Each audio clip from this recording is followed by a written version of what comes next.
The Yellowstone River is celebrated for being the longest free-flowing river in the contiguous United States, stretching approximately 692 miles from its source to its confluence with the Missouri River.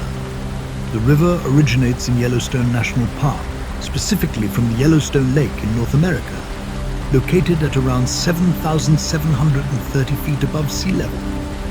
The Yellowstone River flows through diverse ecosystems, including alpine, mountainous terrain, and river valleys, supporting a rich variety of wildlife, including bears, wolves, eagles, and numerous fish species.